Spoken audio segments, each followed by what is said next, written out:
नमस्कार मंडळी. आज आपण अगदी वेगळ्या पद्धतीमध्ये पाया मसाला बनवणार आहोत. मसूर घालून केलेला हा पाया तुम्ही कधी खाल्ला आहे का? तुम्हाला खूप आवडेल अशा पद्धतीमध्ये केलेला मसूरमध्ये मसूर पाया. तर चला बघूया कसा बनतो आहे मसूर पाया. तर मी हे पाया आणलेले आहेत, साफ करून घेतलेले आहेत मटणवाल्याकडनंच. पण त्याला थोडेफार केसर राहतात. त्यामुळे मी थोडंसं मीठ टाकून पाण्यामध्ये हे गरम पाण्यात टाकलेत. आता ते आपण काढून घेऊया दुसऱ्या भांड्यामध्ये. गरम पाण्यात टाकल्यामुळे त्याचा काय वास असेल ना तोही निघून जातो आणि त्याची केसही निघतात. तर आपण हे आता दुसऱ्या भांड्यात काढून घेऊया आणि थंड पाणी ओतून घेऊया. त्याचे खालचे पाय असतात ना नखाच्या साईडचे, ते मी वेगळे आणले होते आणि हे वेगळे घेतले होते. म्हणजे वेगळ्या पिशवीत घेतलेले, कारण त्याला भरपूर केस असतात, ते ह्याला लागतील म्हणून ते वेगळेच आणायचे. आणि आता आपण याला थंड पाण्याने व्यवस्थित चोळून काढायचं आहे, जेणेकरून त्याच्यामध्ये काही केस राहणार नाहीत. गरम पाण्यात टाकल्याने त्याची केस लगेच वेगळी होतात, जास्त मेहनत घ्यावी लागत नाही. बघू शकता तुम्ही, लगेच आपले क्लीन होत आहेत. 3-4 वेळा चांगले स्वच्छ धुवून घ्यायचे आहेत.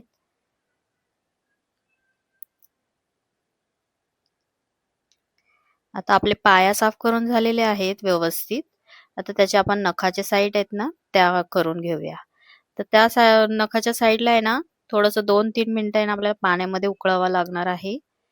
त्याच्यानंतर आहे ना आपण त्याला असं सुरीच्या साहाय्याने काढून घ्यायचं आहे. बघू शकता तुम्ही किती इझिली निघत आहे. सुरी त्याच्यामध्ये घातली ना की लगेच ते वरती येत आहेत. त्याला फक्त 2 मिनिटं आपण उकळवायचं आहे पाण्यामध्ये. मीठ टाकायचं थोडंसं आणि उकळी घ्यायची. हे बघा अशी सुरी घातली की त्याचे ते पाय आहेत ना वरच्यावर निघतात आणि त्याचा ते तळव्याचा कडक भाग आहे ना तो बाजूला निघतो. तर अशा प्रकारे आपण सगळे काढून घेऊया. खूप झटपट होतात, नाही तर आपल्याला टेन्शन येतं कसं काढायचं, काय करायचं. बघा आता हे थोडे थोडे केस राहतात ना त्याला वरच्या साईडला, ते आपण सुरीने काढून घ्यायचे आहेत व्यवस्थित. केस राहिली नाही पाहिजेत. सगळे केस असे सुरीने काढून घ्यायचे, लगेच निघतात.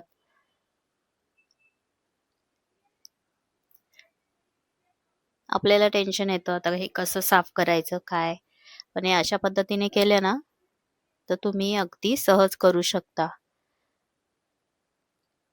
बघा तुम्ही किती इझी पद्धत आहे आणि पटकन असे निघतायत. तर अशा प्रकारे आपण बाकीचेही सगळे साफ करून घेऊया. तर बघा आपले किती स्वच्छ झालेले आहेत आता हे पायाचे नख. आणि आता हे पाया आहेत ना तेही आपण याच्यामध्ये मिक्स करून घेऊया. आता अजिबात केस राहिलेली नाहीयेत कशालाच, अगदी व्यवस्थित साफ झालेले आहेत. आता आपण हे करणार आहोत मसूर मध्ये. तर बघा आता आपलं कसा मसूर पाया होतोय ते. चला आता तेल गरम करून घेतलं आहे मी आणि आता याच्यामध्ये आपण काही खडे मसाले घालणार आहोत सुरुवातीला फोडणीसाठी. तर हे मी काळी मिरी घेतल्या आहेत थोड्याशा आणि शहाजिरा, लवंगा घेतलेल्या आहेत 3 ते 4 आणि तमालपत्र आणि 2 घेतलेल्या आहेत मी वेलची आणि दालचिनीचा एक तुकडा. आता ह्याला आपण चांगलं तडतडून देऊया. त्याच्यामध्ये आता मी 2 बारीक चिरलेले कांदे घालणार आहे. कांद्याला चांगलं लाल होऊन द्यायचं आहे. कांदा लाल झाल्यानंतर आपण त्याच्यामध्ये 2 बारीक चिरलेले टोमॅटो घालणार आहोत. बघू शकता कांदा लाल झालाय. आता आपण त्याच्यामध्ये टोमॅटो घालून घेऊया. टोमॅटोलाही चांगला नरम होईपर्यंत परतून घ्यायचा आहे. टोमॅटो चांगला नरम झाला की आपण त्याच्यामध्ये आलं, लसूण आणि कोथिंबीर याची पेस्ट घालणार आहोत. आलं, लसूण, कोथिंबीरची पेस्ट या वेळेला घालायची, कारण मग आपल्या पायालाही ते चांगला फ्लेवर पायाचा असतो ना वेगळाच असा वास तो येत नाही आणि याच्यामुळे चांगला फ्लेवर येतो पायाला. तर चांगलं परतून घ्यायचं आहे. आलं लसूण चांगलं परतलं गेलं पाहिजे आणि कोथिंबीरचा वास या तेलामध्ये खूप छान येतो मग. आणि आता आपण हे साफ केलेले पाया याच्यामध्ये घालून घेऊया. आता याला आपण 2 ते 3 मिनिटं चांगलं हाय फ्लेमवर परतायचं आहे. म्हणजे तो आपला हिरवा मसाला आहे ना, तो त्याला छानपैकी असा कोट होऊन जाईल. चवीप्रमाणे मीठ घ्या आणि याला आता चांगलं 2 ते 3 मिनिटं परतून घ्यायचंय.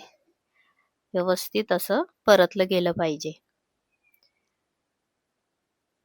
पायाला असा एक वास असतो ना, तो अजिबात राहत नाही अशाने मसाल्यामध्ये परतल्यामुळे. आता आपलं चांगलं परतून झालेलं आहे व्यवस्थित. आता आपण त्याच्यामध्ये पाणी घालून घेऊया.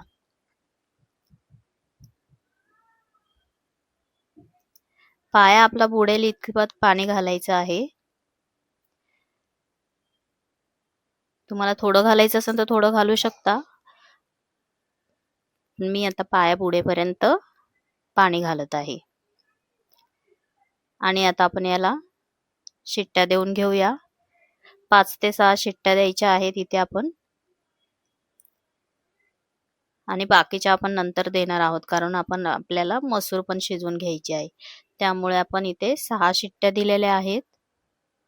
बघू शकता आपला पाया व्यवस्थित झालेला आहे. थोडासा पाया असल्यामुळे तो असा कच्चा सरच वाटतो, पण अजून आपण डाळीत शिजवला ना त्याला की तो छान होणार मग एकदम मऊसूत. आणि जेवढा शिजेल ना पाया तेवढं टेस्ट जास्त वाढते. आता आपण परत पॅनमध्ये तेल टाकून एक कांदा घेतला आहे बारीक चिरलेला फ्राय करायला. चांगला कांदा लाल झाला की आपण त्यामध्ये आता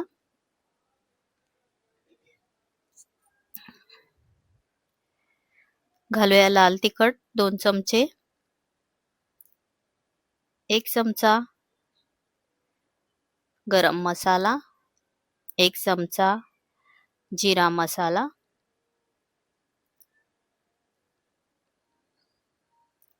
1 चमचा धना पावडर,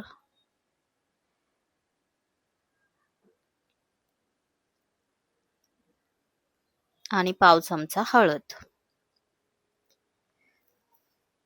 आणि इथे मी 1.5 चमचा घालणार आहे. 1.5 ते 2 चमचा घालायचा आहे काश्मीरी मिरची पावडर, ज्याच्याने आपल्या पायाला तर्री बरोबर कलरही खूप छान येईल.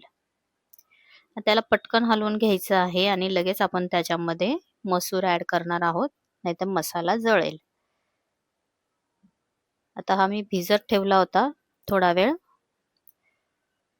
तर आपण याच्यामध्ये आता घालून घेऊया आणि मिक्स करून घेऊया.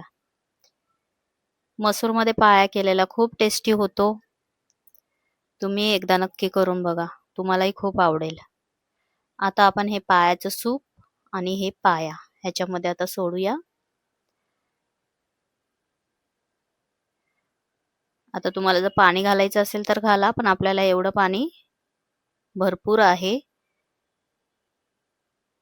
आता आपण याला परत शिट्ट्या देऊन घेणार आहोत.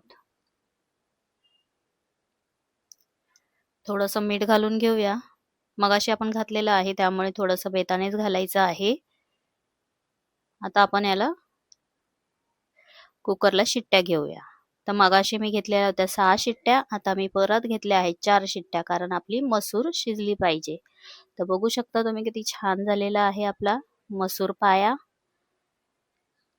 दाल गोश तुम्ही खाल्ला असेल तर तुम्हाला हेही खूप आवडेल अशा पद्धतीने केलेलं. तुम्ही नक्की ट्राय करून बघा. अशा पद्धतीने आपला पाया मसाला किती छान असा कलर आलेला आहे, तर्री आलेली आहे. तर नक्की करून बघा तुम्ही. आणि तुम्हाला जर ही रेसिपी आवडली असेल तर लाईक आणि सबस्क्राईब करायला विसरू नका. आणि हो, कमेंट्स नक्की करा. धन्यवाद.